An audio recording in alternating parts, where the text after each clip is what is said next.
Yeah, we're live now. Cool. All All right. right. So today we're going to be talking about the often not thought about browse abandon sequence. Something a lot of I don't know, Brad. Would you say any business could benefit from this? I know it's always been more of like an e-com thing, but like info publishing, coaching, anything like that. You think it would probably work as well? I haven't seen many other people doing it. It's definitely more of a physical product kind of thing, right? Yeah. Well, I do have a thought on that, but I'm gonna first. I figured it's probably best since it's a little lesser known than abandoned carts and stuff. Dive into basically a definition and whatnot first. So, Yeah. browse abandonment flow is a flow or sequence, whatever word you want to use, that triggers when somebody just looks at a product on your website. So they click the product, whether they find it in the menu or if it's listed on your homepage. They land on that product page, triggers the viewed product metric in Klaviyo or the relevant, I can't think of the word, the similar metric in any other software. And so if they don't move to the next step in enough time, then they'll start getting the sequence. And yeah, so it's for people who just look at the product. These are people obviously who they have not made they've like moved an incremental like step forward. They aren't just on the site. They've shown interest in the product, but they have not made that little micro commitment of adding to cart. So they're not as ready to like buy. They're not Mhm. at like they're just looking at it and caught their eye at most. So that's what the abandoned browse does. And the point of it is to not to like hammer home like buy. Like abandoned carts are a little more like that, and abandoned checkouts are even more like that because they're further up the chain. The point of it is to more like just like without you don't want to be with some of those like hey caught you looking those were funny like 5 years ago, but those get played out Yeah. as every brand starts to hey caught you looking. They can still work, but they're like very flat and standard now. But the point is to like acknowledge that they were interested in the product, and you're still going to be selling, but like you want to be it's a little more about educating. They're a little lower on the awareness perhaps. They're a little they're, like I said, they're not as invested, and so you're doing a little more um not longer but like a little more broad like education around your brand, not just the product, because again they're not as committed to that product, but a little bit about the product, a little bit about the brand.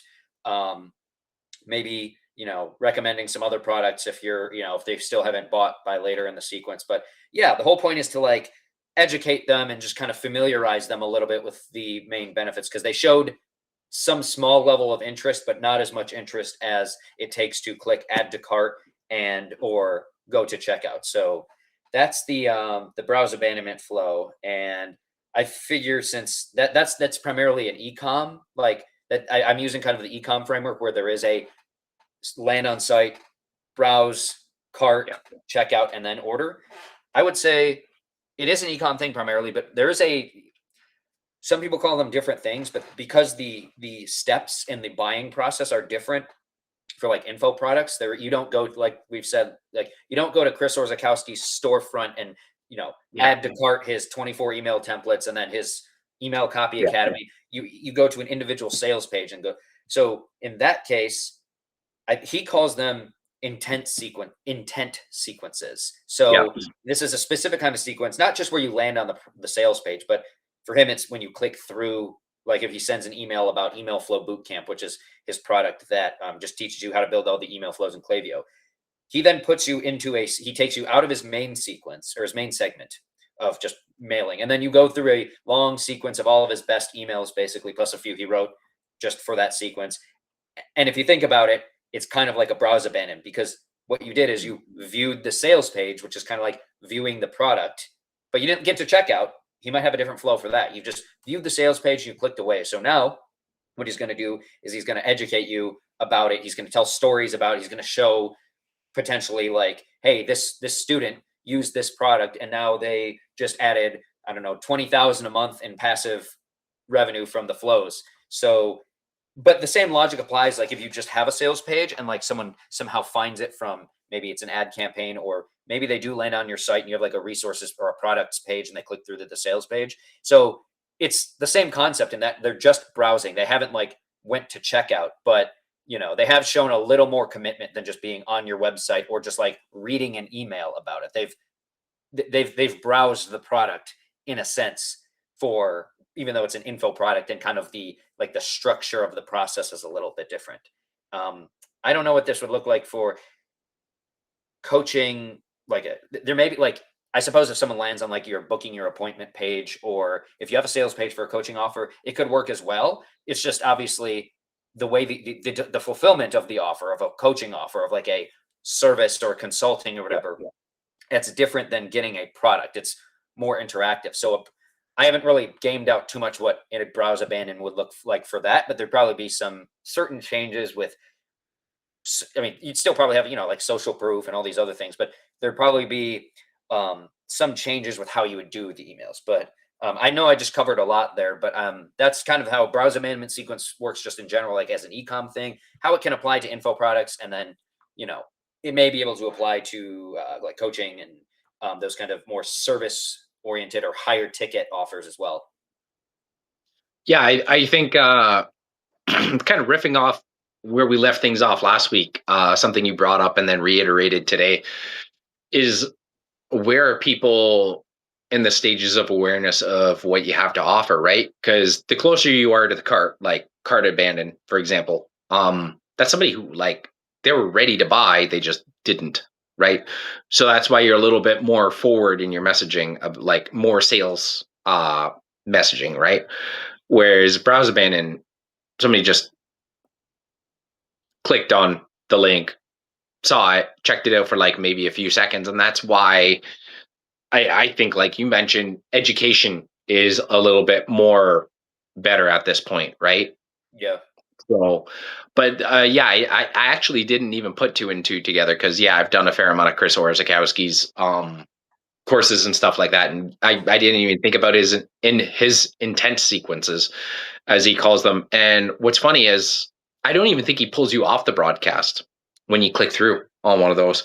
Because I remember there was a time where I must have clicked through on a few of his different products, and I must have been in like three different sequences, because I was getting a lot of emails from him. But like a lot of people, they're afraid to do that. They're like, oh my god, like, if I'm emailing people twice a day, three times a day, aren't I going to piss them off? No. Like, if you're actually legitimately helping people with a burning, pressing problem that they want to fix, and they're legitimately interested in what you have to sell and want to know more about it, they're not going to be upset about it, right? And that's also why, like, I think the whole personal brand thing works to a lot of people's advantage.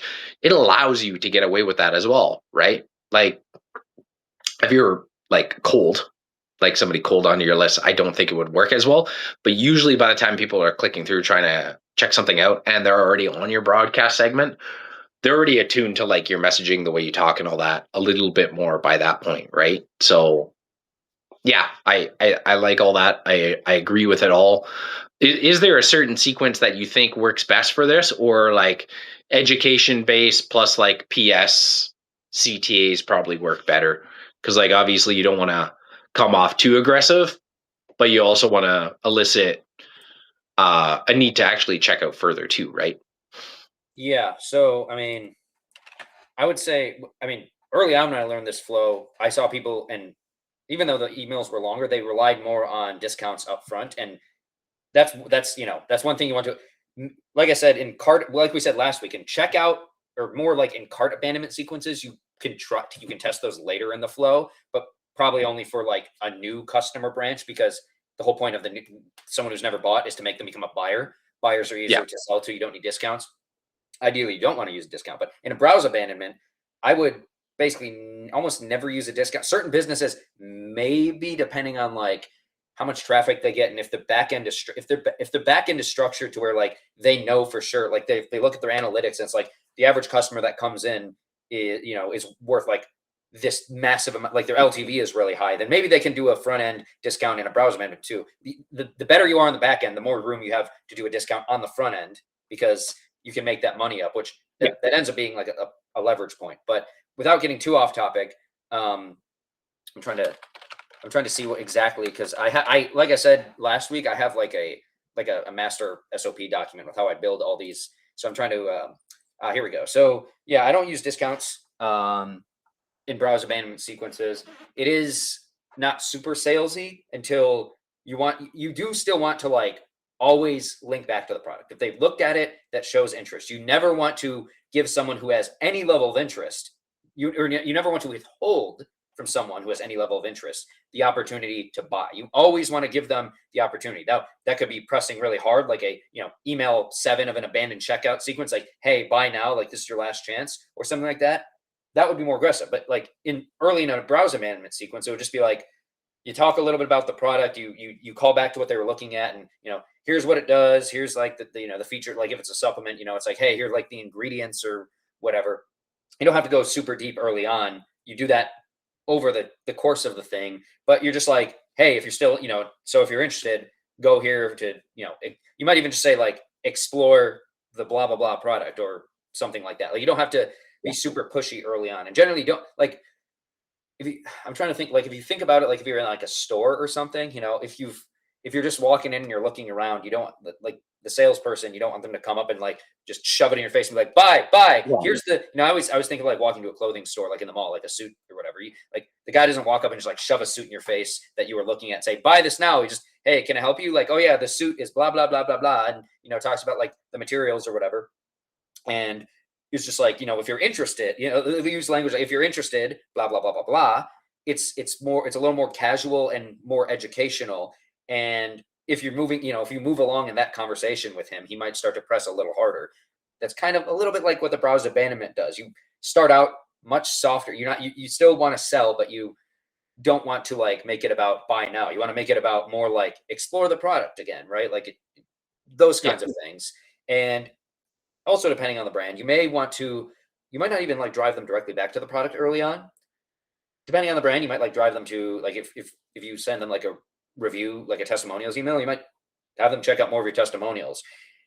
Again, that I wouldn't do that for all brands. A few brands I've done that with and it's worked, but you want to always give them the opportunity to buy in a browse management sequence in almost any sequence. You just don't want to like be super pushy, because when it comes to email, you always want to get someone to take some action. So like, you don't just want to be like, hey, thank you for looking at this, it's blah blah blah blah blah blah, and then don't give them like a link back. Yeah. You want to give them a link back, and also of course show them a picture of it, a little dynamic image where use the little code snippet that pulls in the product so they can see it.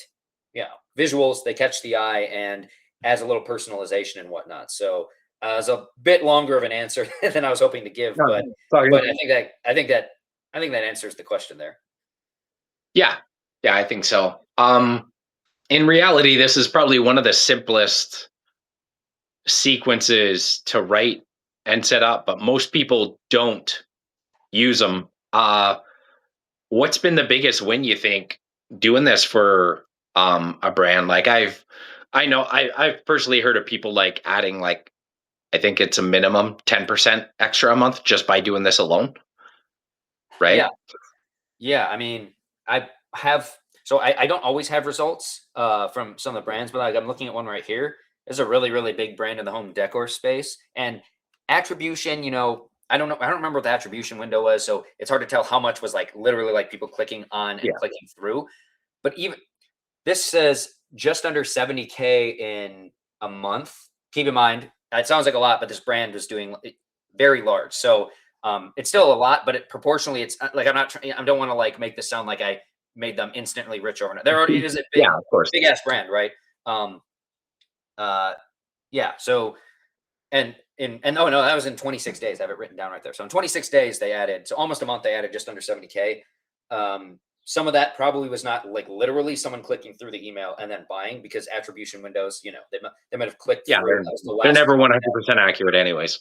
Yeah. But the fact is, if it registers it's that means the email at least contributed. Like Yeah. if someone goes through and click and they buy something and it's $20, it might give that browse abandonment flow $20, but I would say like it should get like some fraction of that, because it's not necessarily that they bought right off that, but you still see the point. It's directing them back to the product. It's reminding them of what the product can do for them, what problems it can solve.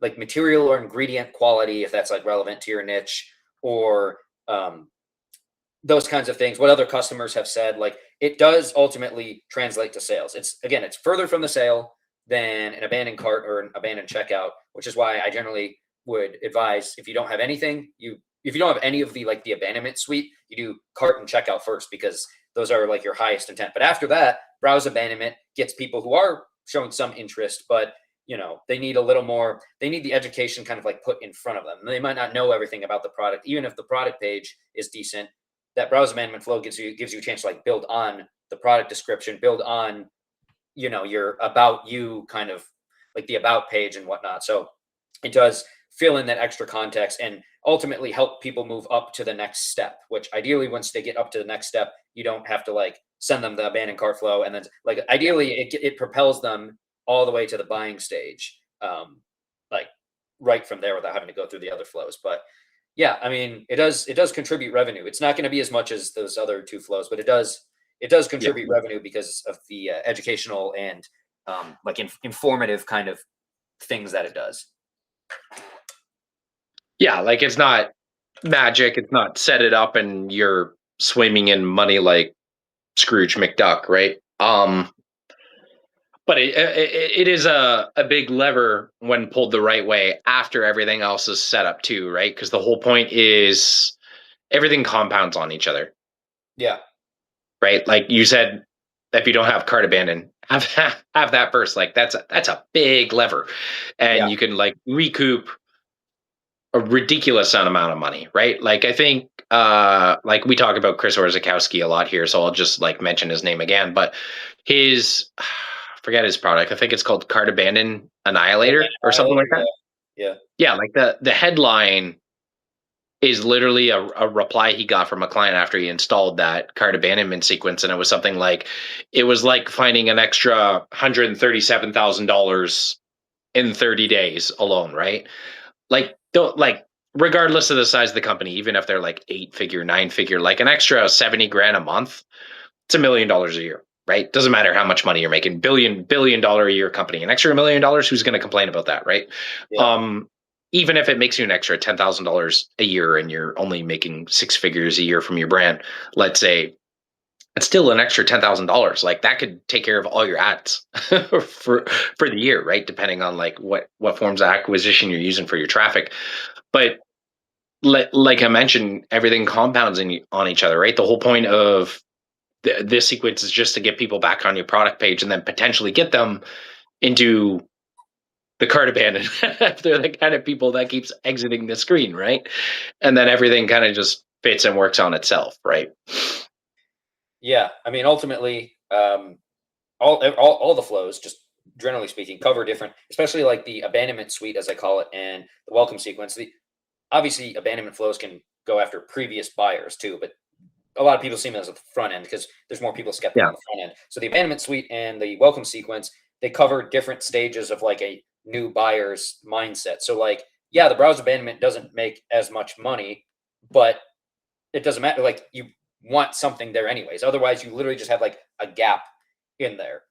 And like you still want that there, even though it doesn't. It's you want to prioritize. It'd be welcome sequence, then like cart and checkout, and then browse, and then the site abandonment flow, which we can talk about next week. But yeah, I mean, it doesn't matter if it doesn't make a lot of money if you don't have it. You're literally just like throwing away free money, like going from yeah, 0 to 1. You right. need something there, even if it's like two quick little reminder emails. That'll make you some money, just like with the add to cart or the cart abandonment.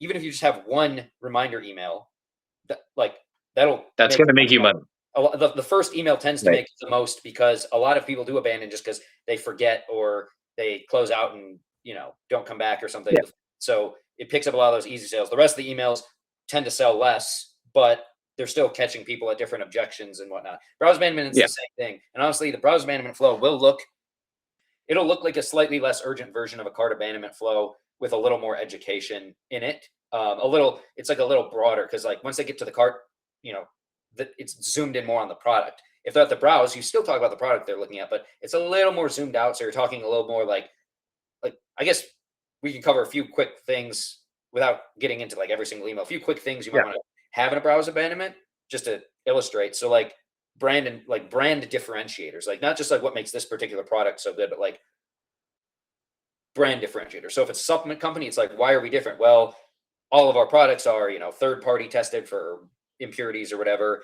the ingredients we source, these kinds of things. Like those apply to every product. So they apply to the specific product as well. But that person who's just viewing that product, they're interested in that product, but they may be interested in all the other products too because they have not added to cart yet. There's like a key, it's kind of like a subtle but a key psychological difference there. They may be looking at that one, but then they may be looking at, oh, but is product B over here actually better for me? So just kind of staying a little broader can work because if you strike that balance, you're talking about the brand in general, but you're also kind of talking about that specific product. So you do want to talk about kind of like general brand differentiators. You do also want to have, obviously, basically every one of these abandonment suite flows, you do want to have some customer or some social proof from other customers, so testimonials. So you can, if you want, do multiple testimonials about that specific product, kind of like strategically picking them so that they cover different objections. But you may want to not go too in depth and kind of try to get more like maybe a mix of like brand level and product level objections. Or sometimes what I've done for some brands who have like a few different products that are like they don't have one clear hero product. They have like a couple that are almost equal and they appeal to like different problems. Like one might be a supplement that's like for memory or like brain health, and another one is like for gut or whatever. And they have like their Mhm. audience is interested broadly in all of those, and they're about equal. So you might have a testimonial that covers each of those instead. And so because they haven't committed to add to cart. Once they've added to cart, those testimonials should be all about that product, right? But if they're still browsing, you might if they're still browsing and they're like 4 emails in and they haven't bought yet, maybe they're a little unsure. So you show them around to some other products. You don't have to do that, but that's like another approach. It's something to test. You can always change that email later, but there's a few different ways you can go with this since they're not as far up the stages of awareness. There's a little more like or not well, kind of stages of awareness. Also, the buying process. There's a little more flexibility with like the types of testimonials. But as you get further along, like in any other abandonment flow, you do want to get a little more urgent. Um, Obviously, real scarcity only, no fake scarcity, no fake Yeah. urgency. That's obviously it's stupid, especially if it's especially if you're doing like a digital product. But um, the type of urgency you can use again is like, hey, you're going to continue dealing with, it's a little broader, but you're still talking about, hey, like not buying means you continue to suffer from this problem, this pain, future, and then you future pace. Hey, if imagine, you buy it and you fix this problem, blah, blah, blah, blah, blah, blah. Kind of that level of urgency. And also contextually, if your brand does have like certain products are frequently like go out of stock, or it's some sort of like more limited special type of product that you only sell until it runs out, and then maybe it's like you can only get it at certain times of the year, like what's it called, like if you heard of Greco gum, they sell that like mastic gum. They can only get it like a certain, because it comes from a Greek island, they can only get it a certain time every year. So in that case, you could actually use like, hey, this product does sell out often, so if you're just browsing, the next time you look, it might be gone. So you can use like a scarcity approach as well if it's legitimate. Again, if you never run out, then you can't do that. But if it's a product that does run out, can run out, something like that, then you can use some scarcity type of stuff in there as well. And then finally, just like with every other flow, every other abandonment flow, you do want to, a why didn't you buy email in there. I love using those at the end of most Yeah. flows just to gather like browse abandon level hesitations and objections to see why people might be viewing a product, like what's missing perhaps from product pages or emails or something else, or what kind of brand, or it might not even be, it might be like the price honestly, but like what kind of brand or product level hesitations are they having that are stopping them. And then of course, just like with any other why didn't you buy email, those can potentially turn into sales conversations if they reply and then you reply back. You don't want to like force it necessarily, but if there's an opportunity, like answer a question or hesitation they have, and they're like, oh, that's cool, and then this conversation starts, and then maybe they go back and buy or something like that. So that can turn into sales as well. It's probably going to result in fewer sales than, again, like a why didn't you buy or what held you back style email further up the chain in like cart or checkout. But and then of course replies, if they do reply, nice little deliverability boost, that always helps. So there's a couple different things, and you always want to be showing them the product as much as possible, like, hey, here's the thing you were looking at, and show them the picture and that kind of thing. So there's a few different things you want to cover to browse abandonment flow. Like I said, probably don't want to use discounts on those, just because it's not it might, you only want to use if you're going to use any discounts on the front end, maybe in a welcome sequence, and then maybe in cart and checkout abandon. Probably not browse abandon. It's just, it might cheapen your product if you have one in there. They're literally just like looking at it. Again, if you go into like a suit store or something like that, and then the guy just like after talking for a little bit decides to, oh well, you actually get 25% off because you're a first time customer. You might not want to do that to, like, what I'm saying, Yeah. like if you're just browsing. So same thing here. So yeah, those are a few things you might want to include in a browser management flow. A few key elements. Yeah, I like all that. And we've mentioned it before, but the why you didn't buy email at the end. But something I like to do as well in your fulfillment email or thank you email, whatever you want to call it, is the why did you buy Yep. question. Like, what are you most excited about? What are you looking forward to? Because that becomes like your promises in the sales copy too, right? Because like people, if you do email marketing right, your sales copy writes itself. Mm-hmm. Like if you have enough conversations with your people and your subscribers, and that's when you know you're doing it right, is because they're replying and talking to you. Like like I've written entire emails just basically a reply that I gave somebody from a question they ask, and I just CC myself to it. And then what I do is I just edit it the way I would normally write a sales email. And then I send it the next day and it makes sales because like it was legitimately something people were concerned about or asking. And they just, for every one person that asks, you probably have like 20 more people that didn't take the time to actually reply and ask, right? So Yeah. Oh, man, I had another thought on that, and then my Wi-Fi froze for like 10 seconds, and I was trying to figure out. It seems to be working again now. it's acting funky again.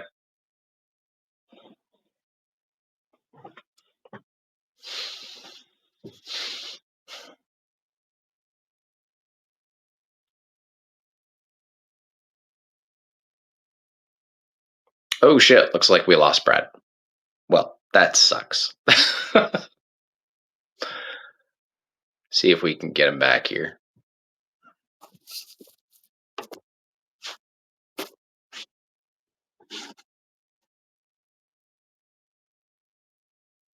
Mm.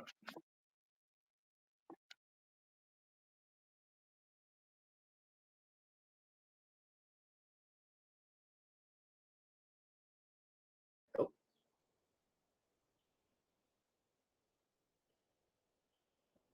huh.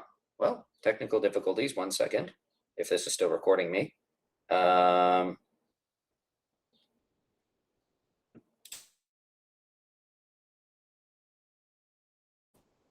do a live here.